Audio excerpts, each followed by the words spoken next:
Good morning, Internet. Today is Wednesday and it's about 10 o'clock in the morning. And we're going to visit a man who is a Maya priest. And from there, we will decide what to do next.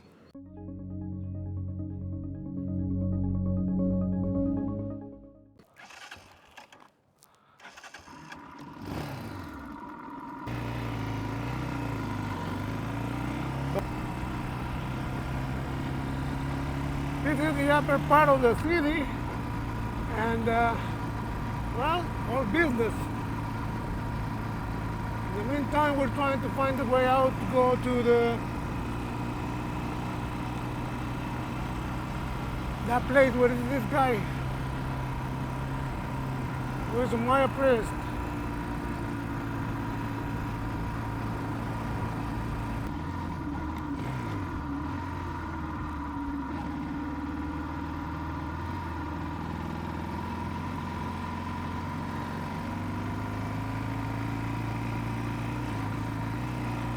Okay, we're getting out of the city now.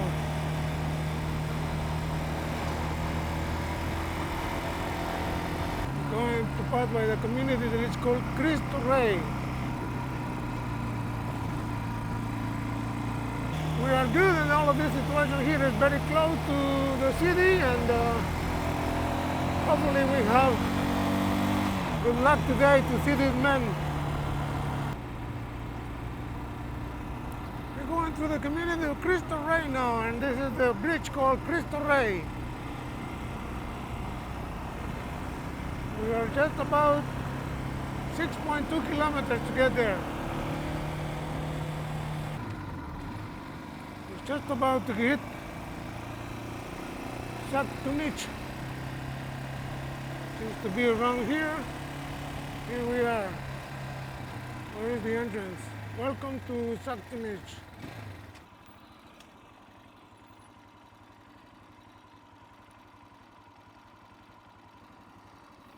Okay, let's take a look. You can see some fire over here. Hopefully we're able to get in there to talk to these people. Let's go, let's go. Here we go. There is a ceremony going on right now, so we're gonna be quiet. We're gonna sit somewhere. We're gonna wait.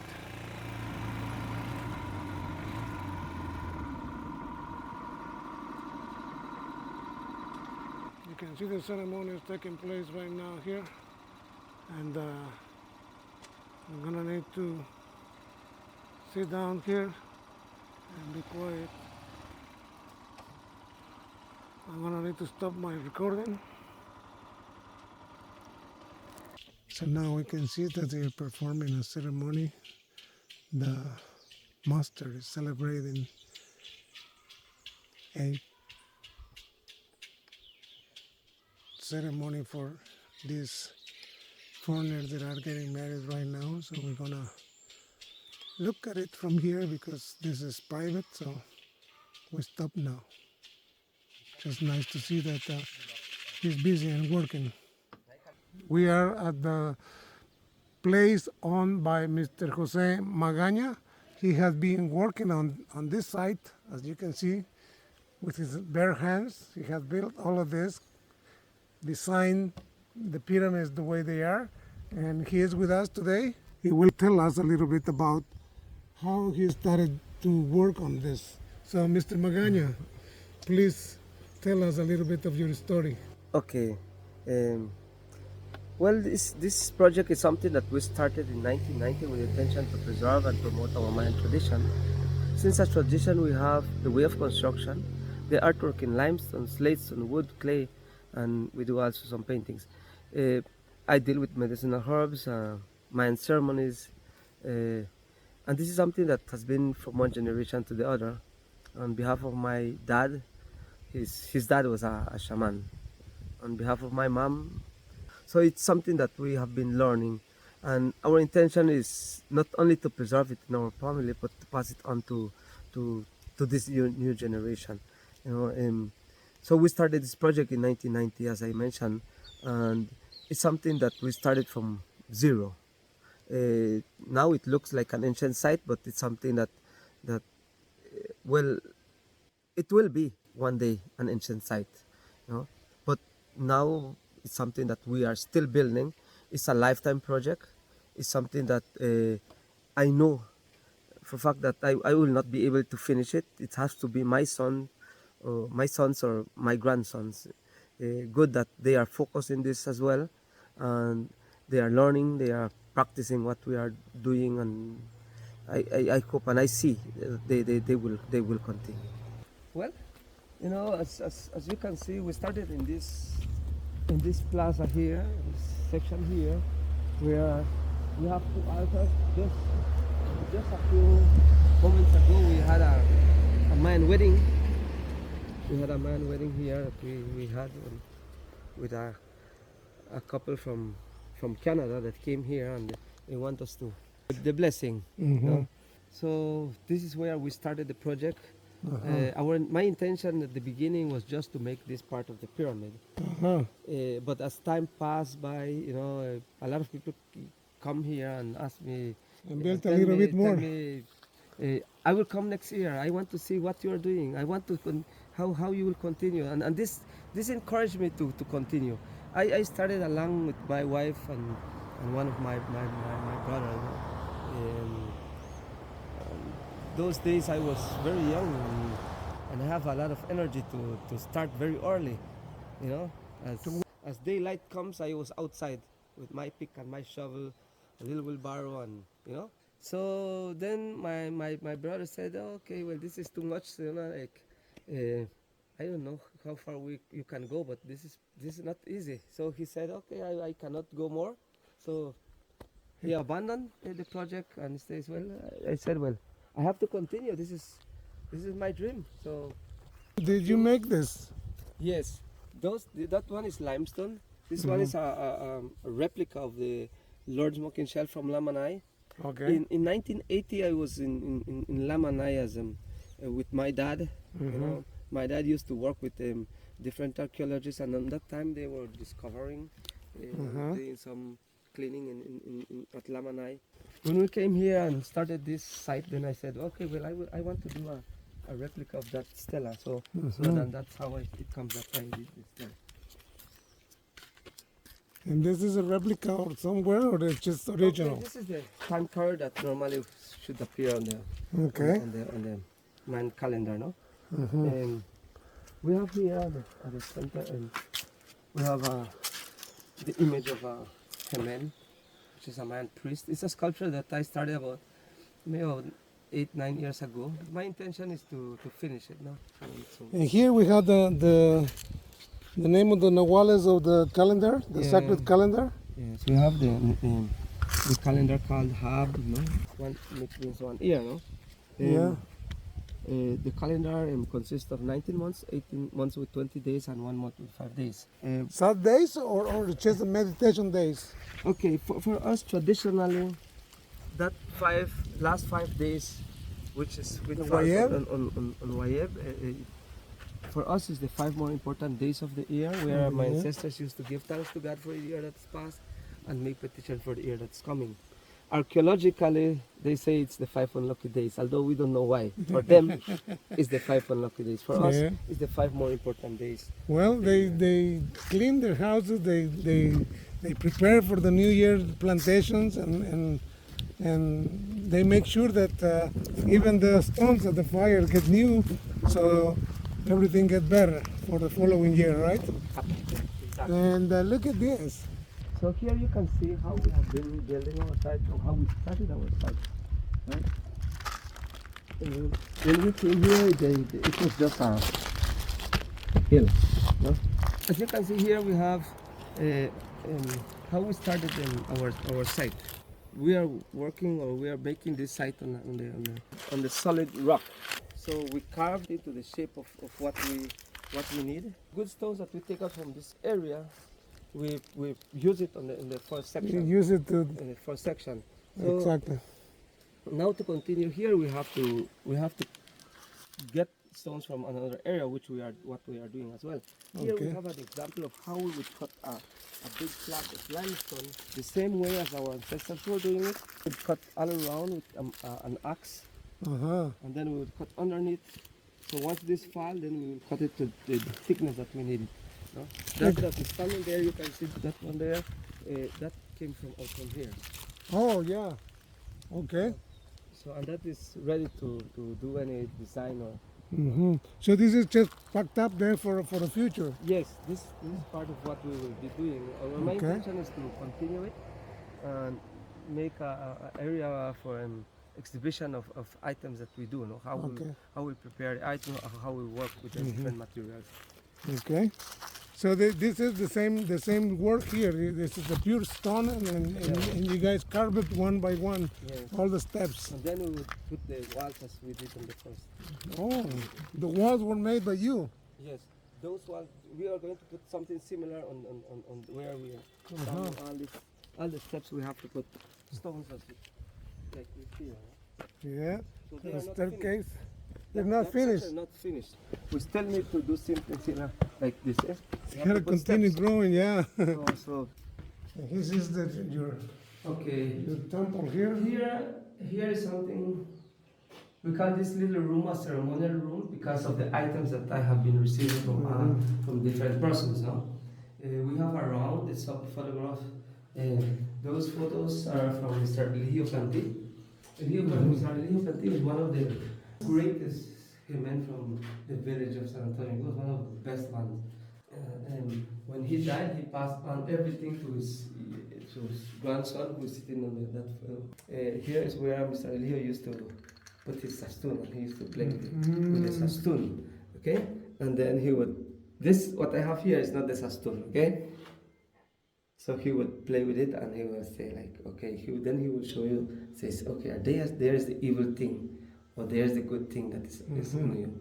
But that's the way he would play it, no? Okay, on this side here, to the center, we have two crosses. Those two crosses are very old crosses. They are approximately 350 or more years. They were from my grandmother. Wow. And before she died, she gave me those crosses to me. She said that the crosses were not that sharp on the arm. One day, when she was not at home, she had two daughters. My mom, who was not a Catholic to say, and my aunt, who was more Catholic. So one day when my grandmother was not at home, one of his grandson, on behalf of my aunt, took out the crosses and cut the arms and the top to convert it into a Catholic cross. That made my grandmother angry and said to my aunt that since that day, she promised that none of her sons will take over the crosses. So years later, she said that she selected me to take over the crosses. Wow. And that one day I will need it. So I said, well, in those times I remember I was like about 20 years old. I asked her, why do you have two crosses? And why you are telling me that they were longer arms than what it is? So she explained me that how she used to take out the cross.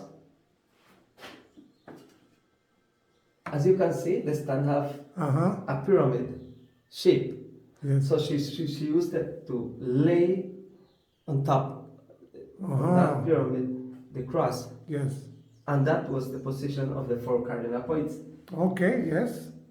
So she also mentioned to me that how for the Mayas, it was not a surprise to see a cross when the Spaniards came during the Conquest War, because they had crosses already. So for them, the surprise was that they saw is that someone was hanging on the cross. Yeah, That was a surprise, because that's not a tradition of this Mayan world. That's a tradition of another world. Exactly. So, and that caused them or make them confuse themselves, because these people that came, they were saying they were good people, but at the same time they were proud to show that they can kill someone. Exactly. And they can do whatsoever they want. They were thieving, they were killing the Mayas to convert them into a Catholic The religion, yeah, right. So, and this is something that we learn and we see that it hurts a lot. A lot of documentation was stolen, burned, and so on. So also, My grandmother and other people who teach me a lot, they said, we have a big war in the world, and the biggest war is religion. Because religion is not helping us, it's dividing us, making us fight each other. So as I was learning the job of a Hemen, they teach me that we must respect the different religions. And it doesn't matter how they call the God creator of heaven and earth. It's the same God that we are looking for. So, Okay. we have here some of the items that we made, unfortunately, when we were born in them. They cracked, so we try to keep them at least for exhibition. So, Yeah. and here we have an entrance. Wow, you made your own cave. Yes. We have some of the pieces here. Pieces. And we come. Yeah. Come and see. Wow. So here we have Amazing. some ancient pieces. Let's put the light here a little bit. Wow. Okay, these pieces are old because the Yes. clay is dark. The clay is dark, so Yes, we have different type of clay, right? clay. Even we have get to find the white clay. These are ancient pieces. Huh? Because those decorations are ancient decorations. This one is old. Yes, they are very ancient. Wow, this is a very old piece, Ancient piece. You know. and still in one piece. This one is a carved piece. Oh, look at this one. It's also a nice piece. And it's This one was made by one of my brothers, though. This one is not an ancient one. That one was made by you. Then we have here, we have another item.